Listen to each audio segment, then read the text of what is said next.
Wanna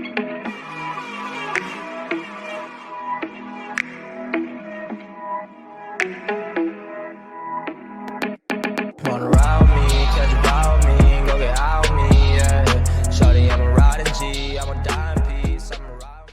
Good morning, good afternoon, and good night, wherever you are in the world. Welcome to the Cod Pod. My name is Stano, and I'm joined by my co-hosts, Curran and Aaron. How are we doing, gents? Brilliant, mate. Absolutely brilliant. I'm excited to get this underway. It's been in the works since, I'd say, probably earlier this year. So, Yeah, absolutely certainly. over the moon. Can't wait. Can't not wait. It's just good that it's finally come together. It's the plan's finally rolling. Yeah, I think we probably initially started. Yeah, I think we probably initially spoke about this. I think probably about halfway through Black Ops 4, weren't it? So about halfway through last year. Yeah, it was something like that. I think we're just getting a bit bored of the old league play system, as we would say. Yeah. Thought, you know what, I think we can transition into something else, and obviously look To be at honest, podcasts. I think half of it came from obviously a lot of people know Nameless. Yes. From Yeah, his Revive podcast. COD. Revive COD, yeah. I think it was from that because he limits himself to just a pros in it. He never reaches out to the AM. And we obviously see that the AM scene doesn't get the notice it deserves. So we're trying to bring that to him. Right. Yeah. Okay. Right then. Just before we get into today's show, guys, I just want to let you know a little bit of information where you can find us. So the podcast will hopefully be live every Sunday at 7:30 GMT on YouTube, Spotify. You can also find us on anchor.fm/the Cod Pod. So if you're watching on YouTube, all the links to all of the places you can find us will be in the description. And through Anchor, I'm not too sure because obviously this is a learning curve for all of us, but I'm pretty sure they will then host it out on your Google Play, on your iTunes. They put it on Spotify for you. So from there, we should be on all the usual places you'll find a podcast.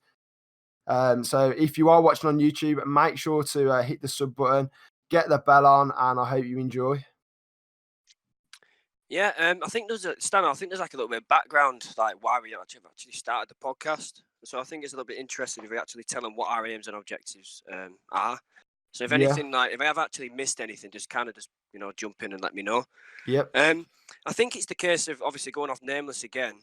Like we want to help bridge the gap between the AM scene and the pro scene. I think there's a massive gap because absolutely. Yeah, I think there's a massive gap. It just needs exposure. Like the exposure's not really there. Like obviously with the new World League, well, the COD World League, I think that AM scene has kind of like gone down a little bit. Yes. So it's like we're trying to like include as many people in the community as possible. So there's a lot of people who've actually undertook roles within the community now. Working with like local like events. So like if you got EEG, you got Val. I think they're really big as well. Yeah, definitely. And obviously, I think we need to explain like the game, like they discuss the game, so like little patch notes, what updates have happening, what also is happening in the tournaments as well.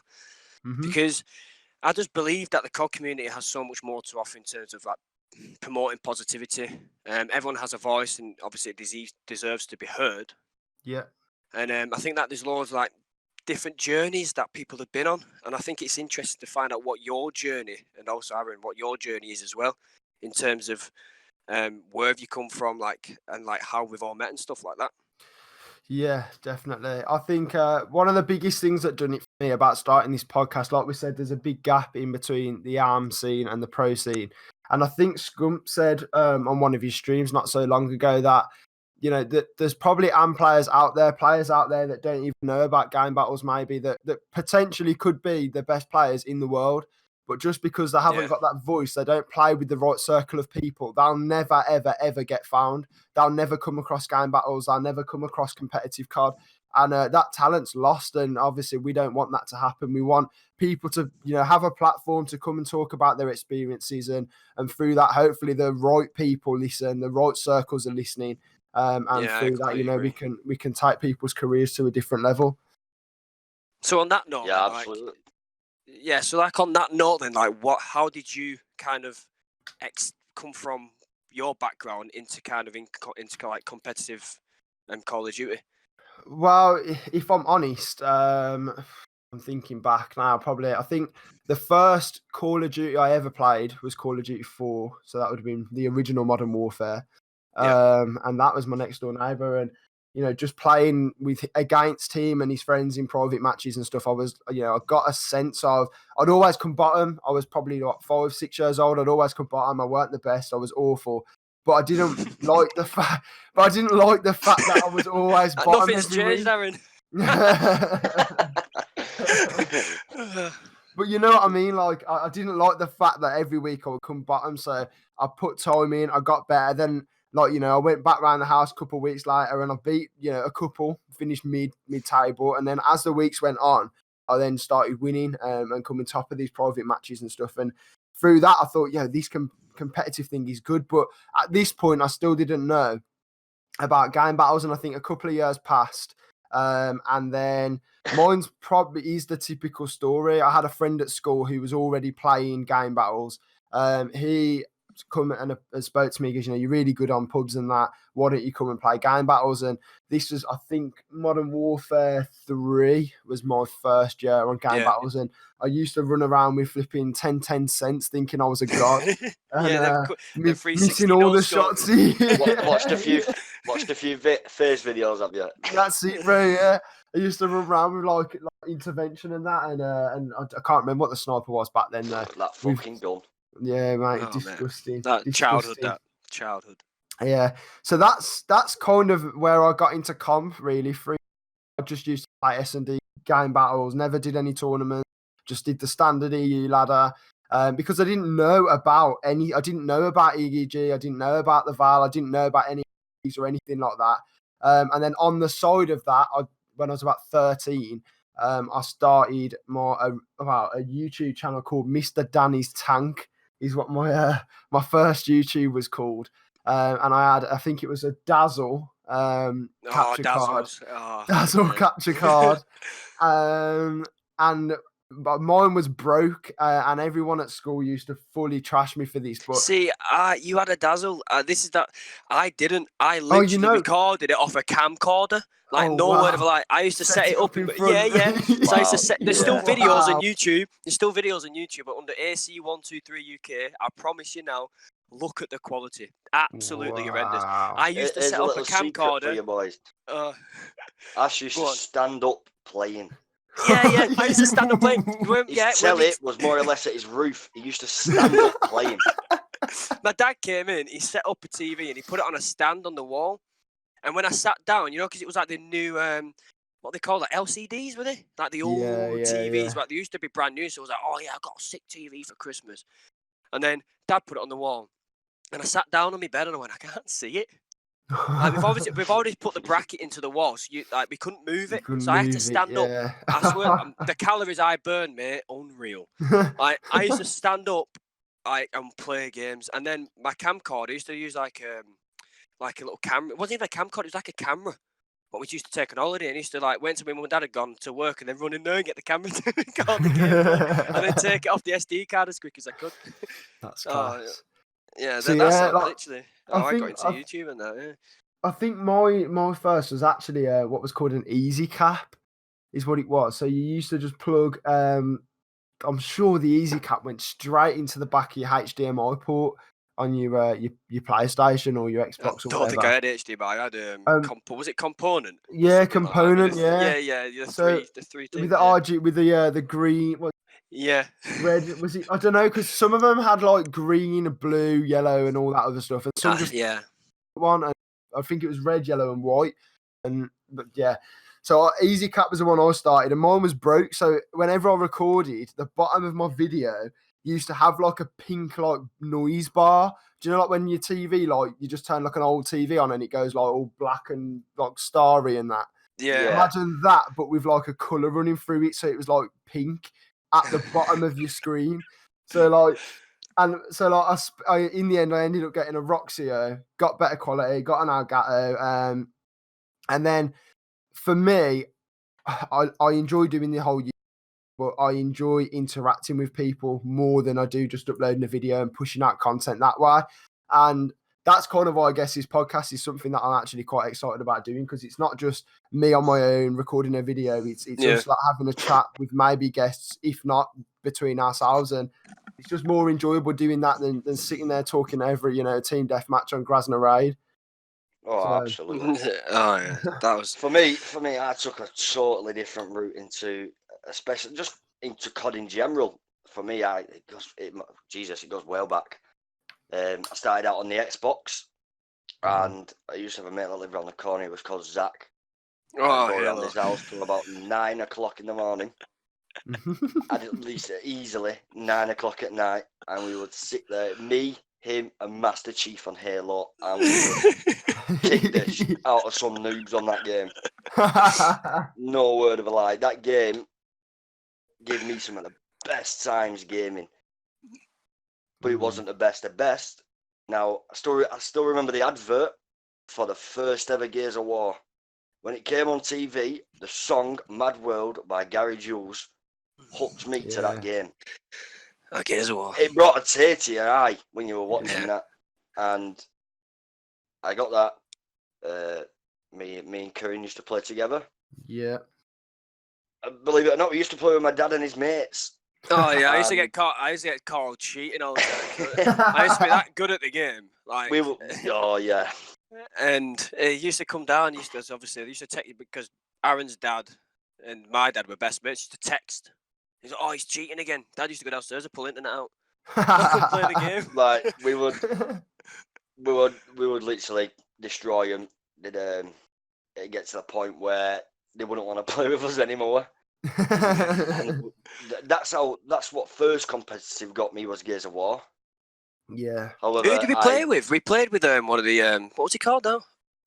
We played with Optic Summons. Yeah, Summons, that's the one. Yeah, but we played with his Ashes. older brother first. Yeah, we played with his older brother Ashes. first, didn't we? Yes.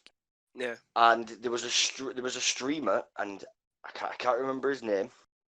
I know it starts with an A. Is very big in the Gears streaming. We used to like we first got into comp with him by just joining his stream, and he used to be really good in allowing his viewers to join whatever he was doing. Yeah. And that like attracted me a lot to him. Yeah. But in terms of Call of Duty, it was Advanced Warfare. That was your first one? Not the first COD I played, but the first COD that I played and played competitively. Yeah, Well, I said competitively. I played Clan Wars with my girlfriend's brother.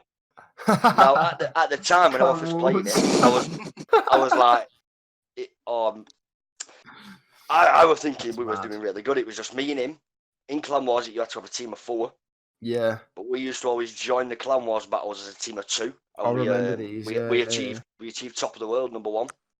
Oh, that's in sick. like obviously a certain ladder. Everybody else could achieve it, but we ended up achieving it as well. And that's good. From there, it was him that first introduced me to Nadeshot, but he never watched him for COD. He just watched him as day in the life. Yeah. When Nadeshot used to do them YouTube videos, a day in the life of Nadeshot, he used to watch him. Yeah. And that's where I first watched Nadeshot, and I watched him do them videos. Oh, and then you read more into his background, you see him as a player, and that's how I became a fan of Optic as well. Yeah. And just from there, that's where I got into COD. See, I was it's weird, downward spiral, but it started at Halo, went to Gears of War, now it's Call of Duty. It's interesting because we've all, obviously now we're all in the same place, but we've got there. You know, I actually said before this podcast started, we were talking and we were going through the questions and on this this topic of, you know, how do we get into comp card? I thought all of us were going to have the standard match, like mine was, you know, my mate. But actually, when you sit here and talk about it, it's not as simple as my mate, you know, show me game battles. We all sort of watched a streamer or we watched a pro at the time, and that was like, oh, you know, that game looks really good. So it was for me. It was consistency of a game. So it's like obviously I used to play Halo with my brother, and then went into what was it called? PGR 4, the racing game. He absolutely loved that. I could never get him off it. And then went straight to Gears of War as well. But Gears of War was never every single year. They used to take a break. So it was kind of like that filling in that gap. Yeah. So like the gap with FIFA. Because I used to watch KSI, Miniminter. Like, I used to watch all of them. And they used to be, they're the people I used to watch. And I think I was at uni. I think it was in my 3rd year at uni. And then what did I have? I had an Xbox in Aaron. and yours was all on PS4. So I went, no, I didn't have a console. I'm lying. I didn't have a console. I used to play with my mates in my room. You bought it, didn't you, when you got your student loan in? Yeah, that's what I mean. Yeah, so like I didn't have a console. That on your Mac. I just literally left it, and then I was playing with my mate's FIFA account, and I was like top 40 in the world on like seasons and stuff. Yeah. And then I bought the Xbox on Black Friday. I remember buying it on Black Friday, and then took it home, and I got was it AW? I think I got AW with it, and then I think was that AW? Yeah, and then I used to play it with my roommate, and then I left it, and then moved into a house, obviously with the people who I live with, and then bought IW, and that's when Aaron introduced me to GBs. I literally didn't have a clue what GBs were. Yeah. Like I just didn't have no interest in the competitive side. I was just too busy indulged in like the content of KSI and how we, stuff like that. Yeah. Like that was what I was looking up to, and a lot of graphic design as well. So I used to just do loads of graphic design. So even if like competitive, I think I started off so bad on COD. I used to play the old ones like Modern Warfare 2, like COD 4 and stuff, and I just took a break. I just didn't like it. Like, everyone's going, "Oh, Black Ops 1 was or Black Ops 2 were like the best CODs." Honestly, hand on heart, I didn't play it. Yeah. I just indulged in something else. I was indulging content creating and following other people's journeys. I just wasn't there for COD, and I don't get why I wasn't. But now it's a little bit different now. So when Gears of War came out this year, I was all like oh my god, like a little fanboy. I was like, oh my god, and then realised that the dedicated servers were trash. Never an EU one. I knew we was going to end up talking about this. It was quite funny because obviously the Call of Duty sort of amateur scene ended. I think it was probably what, I don't even know, man. Like early, it seemed to finish earlier this year. Like I feel like about 4 months of doing nothing COD related. Finished early if you didn't follow EEG and go to the Multilan. Yes, which obviously none of us did because our team kind of fell. No, I don't know. I wouldn't say it fell apart. I just think we all sort of lost love for the game.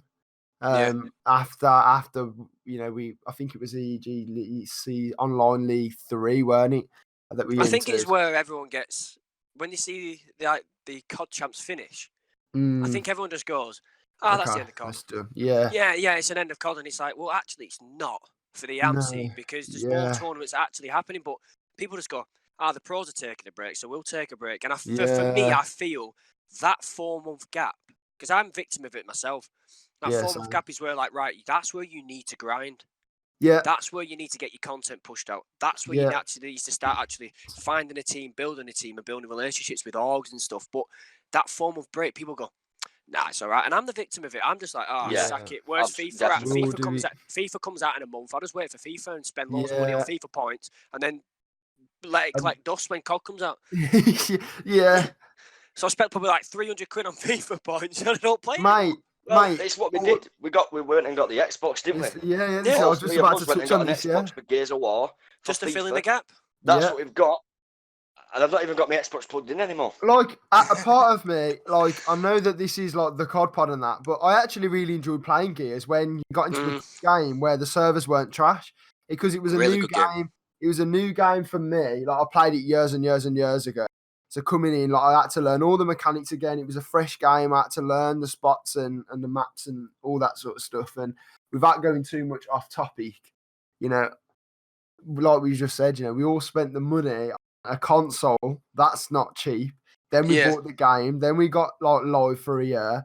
Then and all that stuff, all the hidden costs. And then we probably played, 20, 30 games on it across about 3 weeks. And I went on it the other night. It was, smacked everyone on it. That's what I mean. Like, it's just a good game.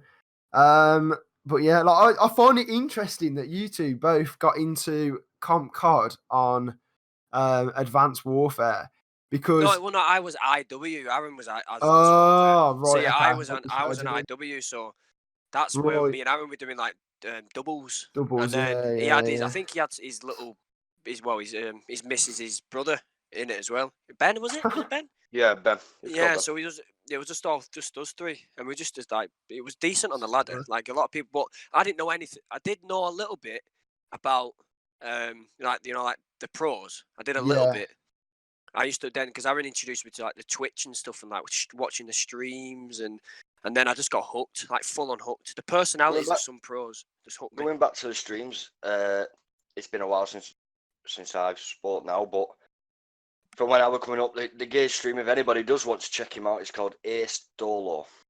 That's the one. Ace Dolo, yeah. Oh, okay. Very, very sound, man. Okay. All right. Well, I think moving on from I think that's pretty much how we all got into Comp Card and where we are now. So I think moving on, let's talk about how we actually come to meet each other. So if I kick things off with you, Ash, I think it was definitely World War II.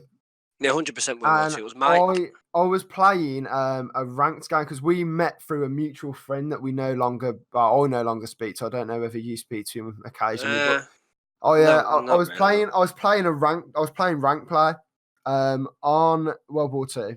No one was on with me, and it's very, very, very rare that I'll put, if I'm playing on my own in a rank play, that I actually speak in game chat.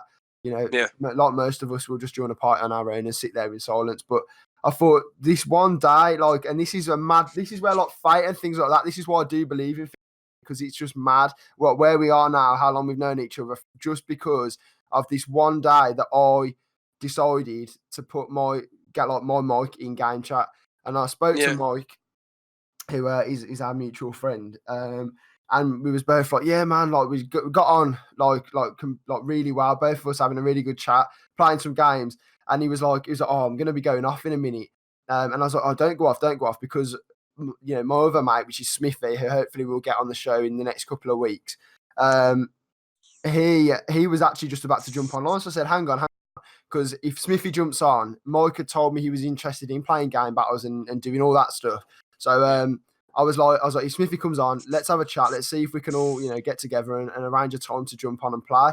And I basically had the next 3 of my games were the worst 3 games I've ever played in Call of Duty. And I think at this point, because Mike was thinking, who the hell is this Stano kid? He's awful. I don't want to play game battles with you. And then Mike, the next day, he goes, oh, I think I've got someone who can fill in, or at least, fill that 4th player spot, because back then it was obviously 4 players on the team. Yeah. And then, I think we joined a party and you was in there, which is, literally from there, obviously we'll go into more detail, but that's the first time that I actually spoke to you then. Who, me? Yeah, that was you, Ash, yeah. Oh, see, I was in a ranked game with Bunzi. Oh, yeah. I was in a ranked game with Bunzi. And Mike was like 2,600 MMR, something like that. Yeah, it was pretty high. So he was like good. really high, and it was like around 11, like on S&D, and I think I was in a 1v4, something like that, and the bomb were down, and I managed to kill all of them, and I killed Mike as well. So obviously sent him a message saying, ha ha ha ha, like 2,600 MMR, like you got span on and all this, and then he just sent me a message back like actually having a laugh. So I thought, you know what? And he said to me, so he invite. I think you could only play doubles at that time. Because unless you did the glitch. Yeah. Unless you did the glitch for 3s. Yeah. So I think we actually did the we didn't actually. We did the doubles because Bunzi went off. So I played with Mike, and then I was gonna go off, and Mike was like, "What are you doing tonight?" And I was like, "Oh, nothing." He was like, "Oh, well, I'm teaming with these 2 guys. Do you want to come and play some GBs?" And I was like, yeah, whatever. And then, obviously, he followed me on Twitter and stuff and messaged me saying he's still coming on. And I didn't think he'd go through with it. Yeah. And obviously, came in the game and then you joined yours 2 parties. And then ever since then, like, we just smacked the GBs. Yeah. And I was checking the record the other day, right? On Yeah. World War II, I had 320-something wins and I think it was about 90 losses. Mate, we was naughty on that game. Our team, I mean, I think that was the first year that there was actually a dedicated pro point ladder that you could enter. And I know because of how me and Smithy were getting, we were picking up 2 players and then we'd go into a PPs and we get smacked. And because these teams have played for months and months and months, because we probably didn't meet until like January, February when we made the team. And obviously the game came out in like October. We didn't meet straight away. So we'd already lost a few months of the game. So we just decided to stick to the standard ladder. And we were like a top 16 team every single month. And I know we spoke about this the other day. There was like one Danish team, I think, that was like second or third in the league. And they were the only team within the top 5 that when we played, we'd lose to. It's only Rally. We played Rally, them the other day. Yeah. Me and Smith played, and Aaron didn't we beat them, didn't we? Like the 6-0 the Yeah, first one, we beat them. and then He we had beat them second. two mates that was a bit like toxic, so I give him some grief, didn't I? It's like even like we used to play them, but they used to be really nice. Yeah. Anyway, like he going seemed back an alright guy. Yeah, he is a really nice guy, Rally. Like he is a really nice person. I think you were teaming with 2 different people though, but okay. I do remember his name. But even like I think after going back to World War II, I think after a few months, I think Mike went went off the planet, face of the earth a little bit, didn't he? Yeah. Like everything, it was getting a bit triggered a little bit. But I think it wasn't just him. I think it was just the actual general. I think it was just a bang of heads of you do this and you do that and you do that and you do that. And I think we all got very comfortable. Sorry to cut across you. I think we all got very almost too comfortable with each other because we teamed together for so long, and then it was like because we knew how good we was.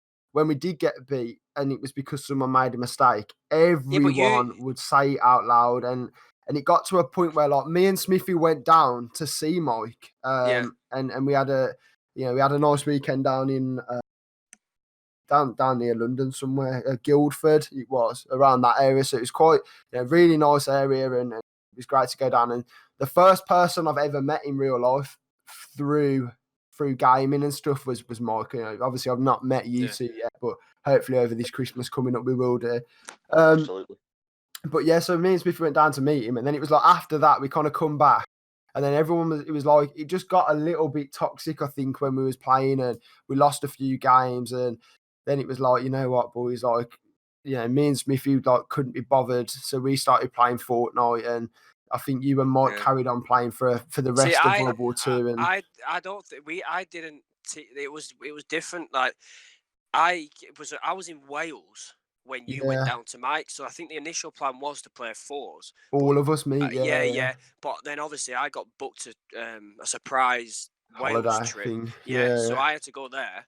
So I went there, so it kind of like messed up a little bit with the system. But when you got back, you didn't really see eye to eye. But I saw eye with you, and I also saw eye with you and Smithy. So it was kind of like, oh no, like what do we do? I like you both. I like all 3 of yous. But then Mike was like, right, okay, like see you later.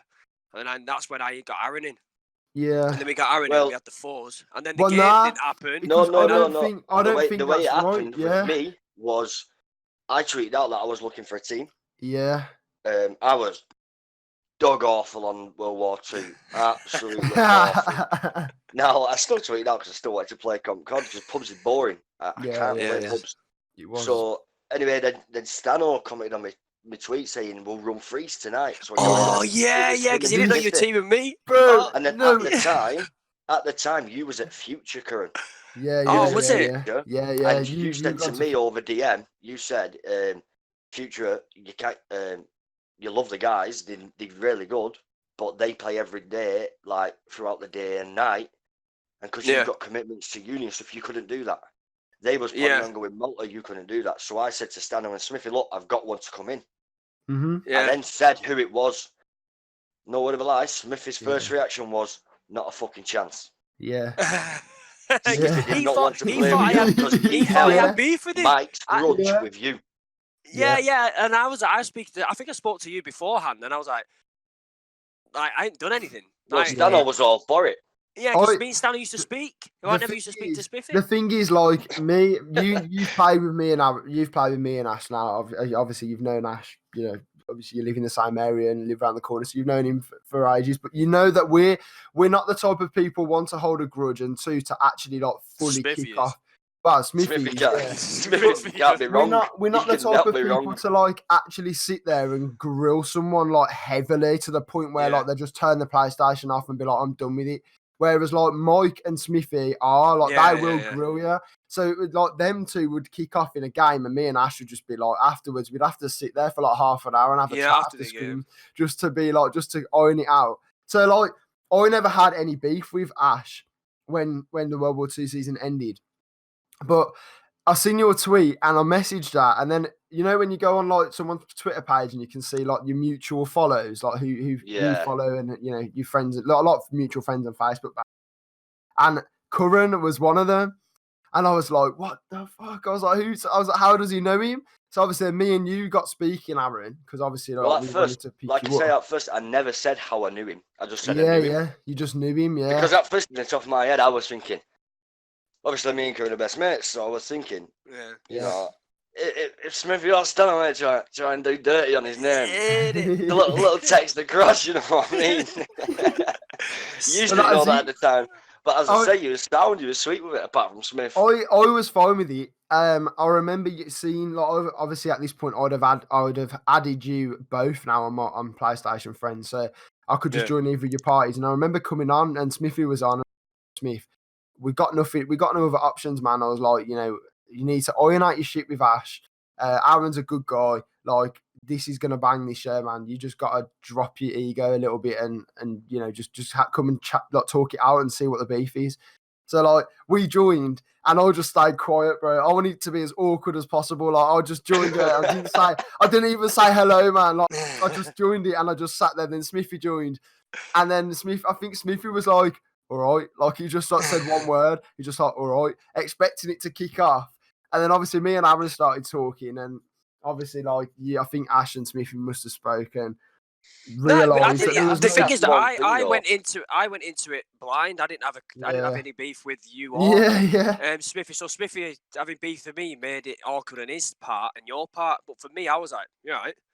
Because I knew full well that it ended because of Mike was arguing with you two.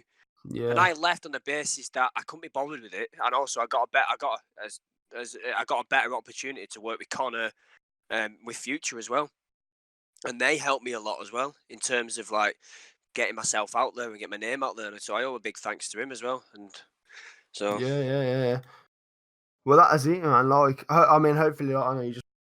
I think he wants or is available to come on the show next Sunday. So hopefully we'll get some him. Big news announced as well. Yeah. Obviously, Massive. we won't say it. He might want to say it when he comes on the podcast, but hopefully he can be the next guest and we can get him on because he's sound bloke. Hopefully. Yeah, I like him. Really do like him. He's got a heart of gold. Puts his heart before anything else. Well, like he's basically doing what we we're trying to do with this podcast as well. He's also out there actively trying to bridge the gap between the AM scene and the pro scene, and the things that he's involved in. With the EEG stuff that he does, that is exactly what we're saying. That off season when the pros don't have any tournaments, EEG have a LAN event, and really what we all should be doing in the AM scene is getting behind that event. We should give that event the same amount of viewers as the pro ones get, because there's no other events on. There's no other events on. That's definitely one we are going to be pushing out as advertisement. Yeah, we're going to be throwing it out because it's big. You need it. You need exposure. We might not be able to reach the likes of what other people can reach in terms of people, but we'll try and push it out. However, talking about Connor brings us on to our next question, which is, has there been a point when you have looked at a role or profession within COD, i.e. caster, analyst, player, and thought, I could do that? Yeah. I think you have, Stano.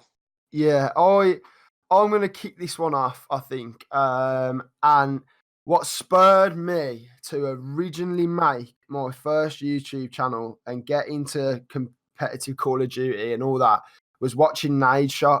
And for those of you that out there, might be older, might not be part of the Call of Duty scene or anything like that have come across this podcast on Spotify, as I suggested, Nadeshot is a very, very, very successful Call of Duty professional.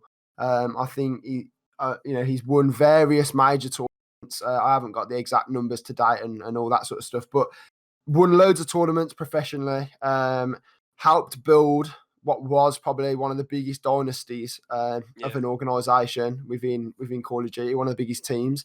And he started off working in McDonald's, and what he earned from McDonald's, he put into his setup. So he'd buy a new monitor every month, or and he used what he was doing there to support this dream. And at the time, I was obviously probably just about to start my first paper round. At this time, I wasn't nowhere near old to earn any real sort of income. So I would ask for things for Christmas and birthday. A new mic. Can I have these? Can I have that? The money I would save, and eventually I bought what I have in front of me now. So a very good, decent setup. And the reason I did it is because I thought if he can do that, he started in McDonald's. He's now owns his own team. Multi-millionaire. His team's literally funded and had capital investments from the likes of Drake, from the likes of other great Scoop Braun and all them. And I thought if he can do it, then why can't I?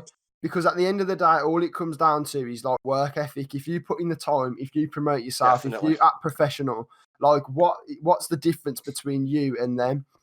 Yeah. And that's kind of what I did from there on. I thought, you know what, I'm going to keep streaming. I think the problem that I find is that if you look at what they did, obviously with going full time when he quit his Mackey's job, and he dropped out of college and all that sort of stuff, is that he then had a full day, so he was able to produce a YouTube and then stream.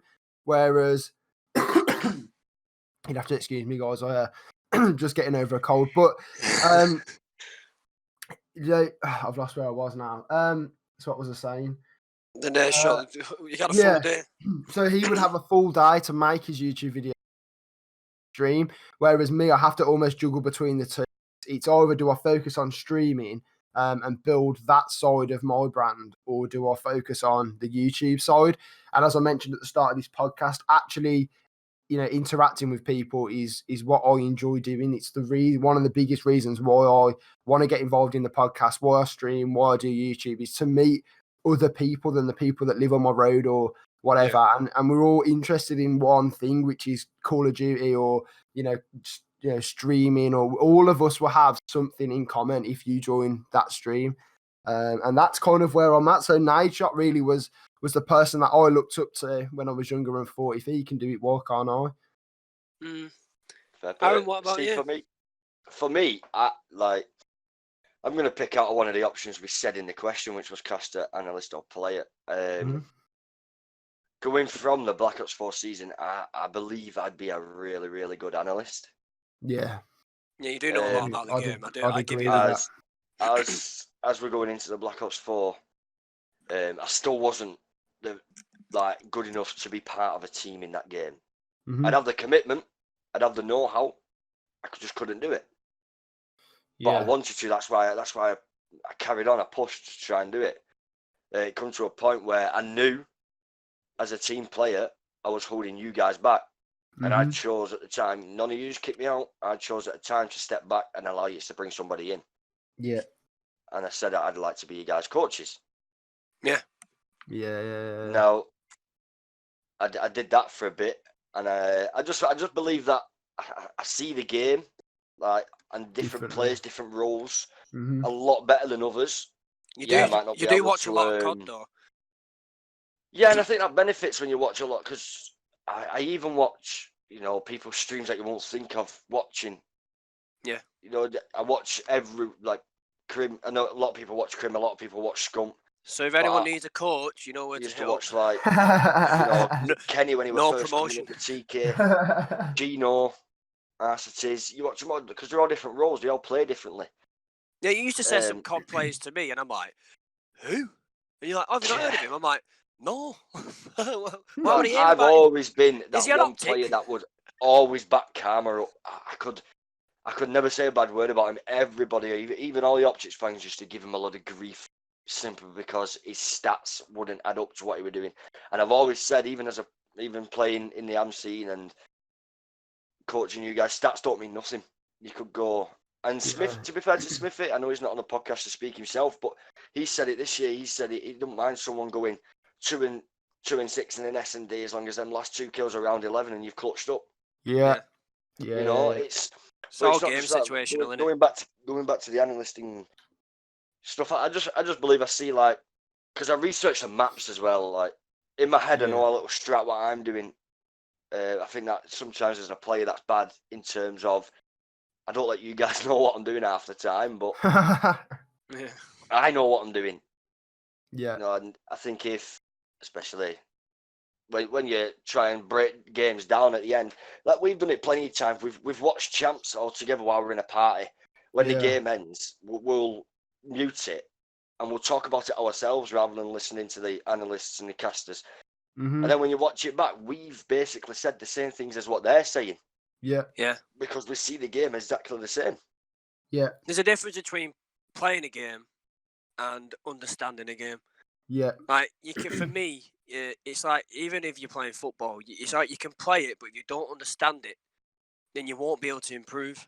Yeah. And for me, some people can play the game. I'm not knocking anybody's ability. Like some people can fry, but they don't understand the mechanics and the fundamentals of the game.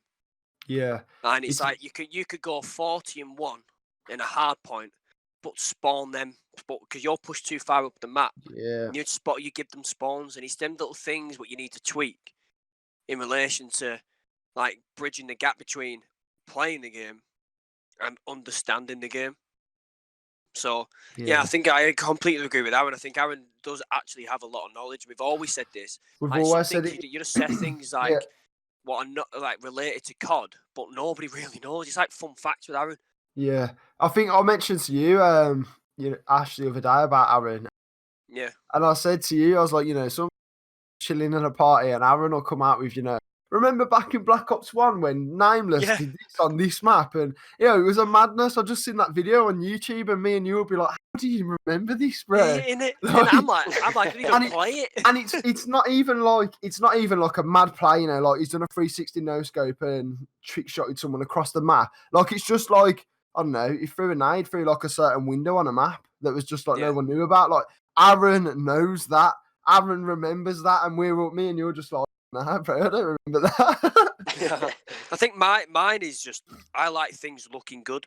Yeah. So podcast, Twitter, logos, like graphic design. So for me, branding is your life. Yeah. See, that's what I like. I've got a very level. creative mind, and my mind's always on overdrive. And it's like if I see something, I'm like, I actually can make that. Well, like I'll get the image, and I'll try and make a stock image next to it. Like representing it, see if I can actually make it. Yeah, for the people that are watching this on YouTube, they'll see your intro. For the guys that are watching on YouTube, you'll see it at the beginning. That was created by Kieran for free. Now, me and Stano have urged him for a long time, especially myself, for at least 2 years. He needs to be being paid for this stuff. Yeah, I've designed logos for people at work. Designed logos for I designed something for you. For me, it is a paid thing, but because I know you and I respect you, and hopefully, you know what I mean. Then I'll just do it. But the thing for me, sorry to cut across that. You just look at the logo of this right now of the COD, like my brain does not work like that. Like in that, you've got someone sitting behind a microphone.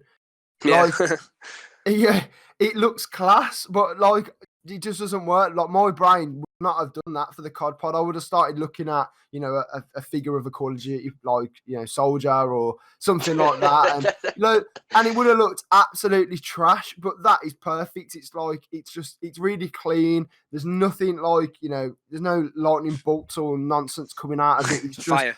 It's just, do you know what I mean? Like it's just exactly what it is. It's us sitting behind a microphone talking about Call of Duty on a podcast, and that logo says it all. It's like a design logos for our football team. Yeah. Design football. Our logo for our football team. Designed logos for my brother's football team in Bahrain, and they're using it now as an international thing. You know what I mean? So it's just like, and that was all for free. But my brother goes to me, I'll give you some money for it and stuff. I'm like, no, it's fine. Like it does take time, but it depends how much time you're willing to put into it. Like if you put like a solid hour into it and no breaks, then you know what I mean. Instead of taking a 20, then having a break, then 20 and having a break, you find yourself taking more time up. It's just how you. Well, that's like anything, isn't it? If you put the time in, you reap the rewards, man. Yeah. Right then. But like, I definitely agree with that. Like, your creative thinking is second to none.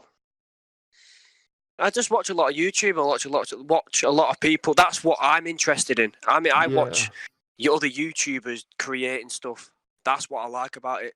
Like, how can I make it look good? How can I get people attracted to it? So yeah, right. And I don't know if you. I think we sort of went off on a big tangent about. I think Aaron, I think Aaron was talking about becoming an analyst, and then we sort of moved on to graphics about you, Ash. So, is there anyone that you've seen in Call of Duty that sort of spurred you on to do what you're doing now and playing trying to play professionally or whatever it is that your objective is? As cliche as probably sounds, Scump. Yeah. I think his personality is just remarkable. Like the way he interacts with his viewers, his fans. I just think him as a person just reminds me of like people I've met in my childhood, like the way they act and they get a lot of attention because they're just funny characters. Yeah. And it's good to have them kind of people in your circle as well because if you're feeling down one day, just watch Scump. Yeah. Like literally just watch him because he's so comical. And when he said, "Oh, I'm going to retire," that wanted made me retire. I was like, "Oh no!" Like, it just has that effect on you. You have that certain relationship with somebody, even if they don't know you. You still have that interaction. Yeah, you're like, you know what? I like watching him, and he's just so funny and hilarious. And that's one thing what's brought me to because I knew him through content because I watch a lot of content, but I didn't know him through Call of Duty. I just knew him as Scumpy. That's who I knew him as through content because I watch a lot of context and vlogs and stuff like that. So yeah. All right then. I like that. I mean, friends aside, so like teams aside, is there anybody that any of you two guys have watched that are AM players that you like that you could give a shout out to try and get the listeners to go and watch them? As this is the Cod Pod for, like I said, the AM bracket. Yeah. I don't know. Do you want to? Have you got one off the top? I'm just quickly going through who I follow on really quickly and just trying to see which ones are out there that I think about. Not necessarily. I mean, the top one off the top of my head. I mean, you guys will know who I'm on about. I mean, he's still on his grind, but he took a big gap and kind of reset his stats and reset his grind and his progression. He's Declan. Yeah. We had a chat about this, didn't we, Stan? And we said like, to be honest, he's getting it back. He's getting his grind back, but I personally thought he'd lost it. Because he had that mad splurge, didn't he? He went ham, and he was doing big things. It was bringing the views to amateur Call of Duty. He was doing it. Like you say, his girlfriend come over, which it's fair due. You're going to spend time, aren't you? It's a long distance relationship. She comes over. Yeah. He is going to spend time with her, and then he kind of took a downward spiral from there. Like he's got to now build back up. Yeah. I'm with you there. See, I think you took the toll towards content, so I'm going to take the toll towards players. I think the people I used to team with in the future, so the likes of Fazer and Penguin, I think they're just recently getting back into it again. Yeah. And I think that obviously with the split from future, I think it's going to be interesting to see where they actually are going to go and see what they can actually do this year. Because I think they might be going Malta, I don't know, but hopefully they do. And yeah, so that's them two for me. I think they help me in terms of like how to understand the game a little bit more in World War II. So yeah, hopefully them two. Yeah. I mean, back on this thing about streamers. There's someone out there. Not many people know of this guy. And I don't even think you two know about him. There's a guy out there called Elated Ty. His name is. His Twitch is twitch.tv/Elated Ty. And he is a streamer for Overcome GG. So they're an amateur gaming organisation or team. And he plays a lot of COD, a lot of different games. He plays, he's a variety streamer, so he plays different things. At the moment, obviously with COD being relevant, he's playing that a lot. And although he only pulls, very similar to me and us ourselves when we stream, between sort of 5 and 10, maybe sometimes less, sometimes more viewers. It doesn't matter who you are when you enter that stream and you type in hello. He straight away reads the message, is engaging with you, and he doesn't ask the usual question, hi, how you doing, mate? You all right? Like, he'll be very vocal. He'll start talking about what he's doing, how his day's been. You can relate to something from that. You'll obviously type a message in, and eventually, he will find something out about you. Like, I don't know, maybe you were feeling sick today, like me, and then tomorrow he'll be streaming, and you'll join his stream, and then he'll remember you, and how you feeling today. Any better, and that is it's taking an interest in what people actually are doing in it. Exactly. So I think he deserves a little shout here as well, because although Deck put in a big grind through Black Ops 4, and he's putting in a grind again now, like we said with him, and due respect that he had his reasons to take the break, but obviously someone like Elated Ty, I think he's actually only just hit affiliate as well. So, congratulations if you do listen to this and you listen this far in. Congratulations, Ty, on your affiliate. Yeah, well done. So, yeah, for me, he probably deserves. Right. So, let's move on to probably, we're probably getting close towards the end of the where we want to be now. Last couple of topics to go through, but current game. And I did put on our list of things. I put pre the update. If the update wasn't out, but I think now we've all seen the update, and the majority of the people that probably listen to this podcast will have played Call of Duty this year. But for those that don't, the game came out probably about half finished, in my opinion. It had a lot of bugs, a lot of things needed to be changed. And then from a competitive point of view, a lot of things in it, weren't balanced. And, straight away the pros get involved, and it's like, okay, we're going to agree to not use this. We're going to agree to not use this. It's so I think we can even talk about post update as well, because going off it, even with that update, they've not changed much to competitive. Like, they did what they deafen the footsteps when you crouch and aim, and I'd say that's about it. They was going on about this big change to the M4. Didn't do that. I think the game's playable and we're all getting on with it, but it's still a lot of changes needed. It's just a hot topic, isn't it? Dead silence. I think that is it needs to be a perk, not well. There's some perks that you could put as that instead. I'm gonna go the opposite way here. I kind of disagree. I think the field upgrade is a really good thing.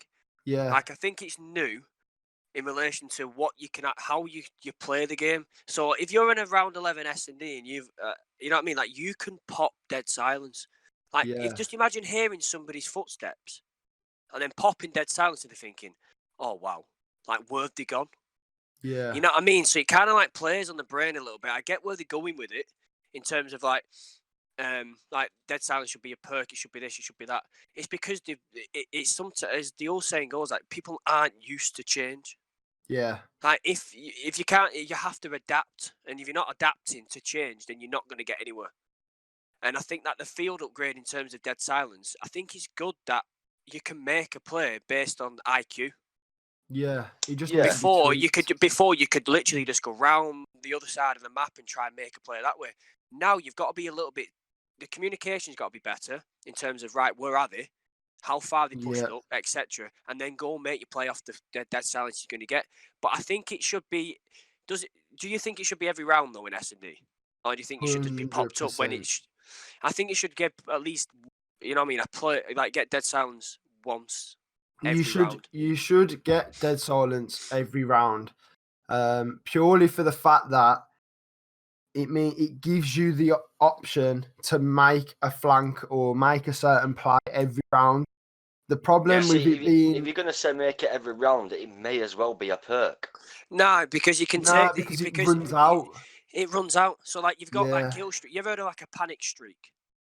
Like you're getting shot and you streak. You know what I mean? Like Yeah. you've seen it before in games where it's been like you've gone, oh right, I've got a streak, I've got to use it. Like if you're Yeah. getting shot in the back and you're getting chased, you're gonna pop dead silence to get Yeah, out of that situation. out of it. 100%. Yeah. You're not gonna like you're not gonna wait until the end of the game at all the time. It's always situational. Like if Yeah. you've Yeah, got two that's people one in of my front of you, biggest bugs, though, is like you just said, if you're getting shot in the back, you're going to put your dead silence to get away. I like don't popping a think smoke popping in dead front. silence. I don't think popping dead silence should give you that speed boost. I don't know anyone. I Put it do this way, dead agree with silence, that. you're basically holding your breath. Yeah. That's what you guys doing. I don't know anyone that's on the street running down the road. If he holds his breath, he's going to have a speed boost. I don't He's think going to I be don't dead by I the time don't he gets to the end of the road. I don't think Usain Bolt holds his breath when he runs his in like 9.7 seconds. Exactly. You know, Do you know what I mean? I agree with the dead silence and what it does. I just don't think it should be giving you that speed boost because it gives, like you said, it gives them the advantage. Yes, Mhm. being silent is the advantage anyway. Yeah, no, he shouldn't have two advantages You on top should of. have the speed as well. No, they Because shouldn't. I if don't you agree get with one the speed. shot, whether you can see him or whether they're miles away, he's going to pop that dead silence just because he's got that speed boost to make it round that Yeah. corner. Yeah. I do agree with the dead know, silence. I think it's a good addition. I think at first I didn't agree with it, and then you start understanding why they brought it in, and I think you come to terms with it, and you've just got to adapt. Like, It's something I people can don't play adapt. with. It's not something that I'd push to make changes. But like I say, it is one of the annoyances. Yeah. Spawns is the next one. Spawns. 100%. Yeah. Oh my god. Like they are awful. Is it Ramatsa? Not Ramatsa. No, it's Azia Cave. Azia Cave, yeah. Oh wow. You could have literally sat there at the back of the hill, P2, holding spawns, and they'll still spawn in front of you. Same with Hackney Hard as well. Set Yeah. P2 again. Is it The just P2? the worst one for me is Just get rid of S&D St. P2, sorted. S&D St. Petrograd, right? They've gone on to say, even the pros are saying it's made it better. I don't Yeah. see how the pros see it viable that the new spawns now for S&D St. Petrograd, if you are attacking the defensive side, get into A first. That isn't better. That basically means if you pick St. Petrograd and you're defending first, you've won the map. Yeah. Because B-bomb is in your spawn. Yeah. A-bomb, should be you middle. get there first. The only way you are winning that S&D on St. Petrograd is against teams that are clueless. You know, Because you for would me, literally sit 2 guys at B, 3 guys at A, you've won. Where's your cover though? This is what I don't get. Like, where's your cover? You've got a car in front of you, right? yeah. What can blow up? And that's the only cover you have, unless you try and make the dash into small room. Yeah. You know, like the little side And room. boxes and all that, You've got you can't mount because that's G8, so you can't mount round the wall to even peek. So that's G8, so they've ruined that in that sense. And then the next one is you got a car going to blow up. But if the defensive side have got house, you've got the boxes, you've also got the roof what you can get. You've also got the room underneath the stairs. Like they've got like 4 or 5 places where they can actually prop up and think, well, come on. Yeah. Then. See, it's probably the worst map, but even if you took on Piccadilly, if you took them bollards that are near B, if you took them and placed a few on St. Petrograd, Yeah. you know, you've got something to sit with. Yes, it's a head glitch, but that's all the game is. That's all this game is, head glitches. Yeah, I think the reason why they've done it is because the mounts in the game, you know, mounting. Well, not mounting, sorry. You know the mount where you mount round walls. Yeah. Like, but it's G8. So I've it's not viable at all. I've heard some people say they like Black Ops 4 better than this. Now, I won't agree with that because I was shit at Black Ops 4. But could you imagine the ICR on this game? Can I imagine it? The meta would be 5 ICRs. You would not be seeing anybody pull out a SOG on this game. No way. Oh, no chance. Not Like, even so. the MP5 needs a little bit of a buff in terms of range. I think. It does.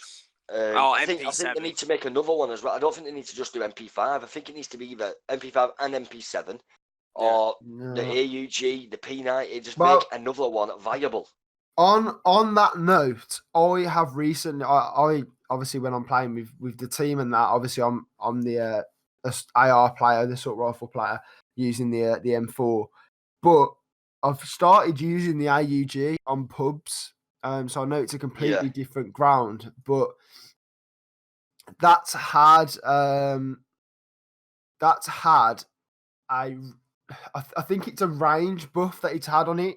So its damage at range is a lot higher than it used to be. And it's actually pretty decent now. But when, going back to how, the question, how we find this current game, I'm actually quite disappointed because when the beta came out and we got a taste of what the game was going to be like, and I had a look at the weapons in the game. There's 6 or 7 different assault rifles, the same amount of submachine guns, and I'm thinking, this game is going to be mad. Like, I don't think there's at that point. I thought there's not going to be a meta. There's not going to be every team's going to use an M4, every team's going to use an MP7. I thought because of the list, and it was like the AKs, the Scar was in there. Then you got the I can't think of the name off the top of my head, but it's one that Bring back looks... the UMP45. Yeah, well, bring it back. There was so many guns in the game that I thought that this whole thing year on year we get where comp is literally 2 guns on the map from both teams. I thought that was going to go away. Then the game came out. We all got the chance to use the M4 for the first time since the beta, and it was clearly... Yeah. Nobody wanted to change roles, did they? Nobody wanted to take the sub roles. Clearly the best gun in the game. Like, that thing at that launch day, and I mean, even still today, and I know they've made slight tweaks and stuff to other guns and to the M4, but even to this day, like, you could easily map someone with the M4 and then jump into a building close range and kill the same kid. Yeah. Like, and they could be using, a shotgun, or, well, probably not shotgun. That's a lie. The shotguns on this game are a joke as well. But you could jump in there and he's using, wrecked. Like, you don't get a chance. So, yeah, I'm a bit disappointed at the moment. I just want the game to, look at Black Ops 3, Black Ops 2. There wasn't a standard meta. There wasn't a standard, everyone will use this gun. There was always 3 ARs and, probably, again, maybe 2 or 3 on the SMGs. That you could probably do the same thing again. So with that, that's kind of, I guess that kind of ticks it all off. I'd just like to say one last thing before we'll probably outro this stuff, is what I'd like from our viewers and our listeners, whether it's YouTube or the other sites that we are going to be using, is to try and draw aim to the amateur scene. I would like them to search up EEG if they haven't already and they don't know what it is. Yeah. Have a look at the teams and the orgs going to Malta, and then comment on the podcast on YouTube. Comment their team that they would like to support, or the org they would like to support going into Malta. Yeah. Then hopefully once Malta starts, we could have a little Discord. We could set up a little Discord with people. That way we can chat while Malta's going on. Yeah, we can introduce them to the podcast as well, like community questions and stuff. Yeah, absolutely. Okay, right. This is going to be a really quick question to us, and let's not try to discuss this one. This has just got to be a really quick answer, and then we'll go, because I know we've been going on for, I guess. But what would you do differently if you could go back to the first point that you got into competitive to put you, where your dream was to be, or still is to be? I think I'll start this. I think everybody's dream is player. Yeah.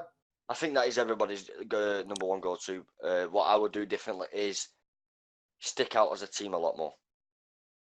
I think for me it was a lot of chop changes with teams. I think, especially in this AM scene, you've seen it in champs this year, team singularity. Yeah. you didn't hear of them, got your chance, boom. Yeah. Because they stuck together. That's mine. Okay. What would I do differently? Probably when I was about 15, 16, probably stay in a little bit more, be consistent, grind it. I think that is literally what it is. It's like when I got to like 15, 16, started going out, like on the streets Banging and stuff. the birds got the better of him. But yeah, like as a result of that, it kind of knocked my YouTube down a little bit. So yeah, that's what I would do differently. Yeah. Okay. For me, if I was to go back, what would I do different? I think for many years I played with just my mates from school. So it was like I told them about game battles, I played with them, and that was that. And I thought by doing that, that was going to get me where I wanted to be. And reality of it is that if you're not playing with like-minded people who want the same thing, you're not really going to get there. And so obviously then I started finding Twitter tweeting out, and then I eventually came across you guys. And from there, I've been pushed in the right direction. But when I wasted a lot of years and a lot of time, just playing doubles with Smith or just playing threes with me and Smith and another one. So if I was to go back to when I was about 15, 16, I would have tweeted out straight away and only played, with a 4-man team in the right tournaments and leagues and whatever. You're lucky not to be grey, you lad. All this time with Smithy. Jesus. Oh, no. Mate. No, we love you really, Smith. We know you're listening. listening. We love you really.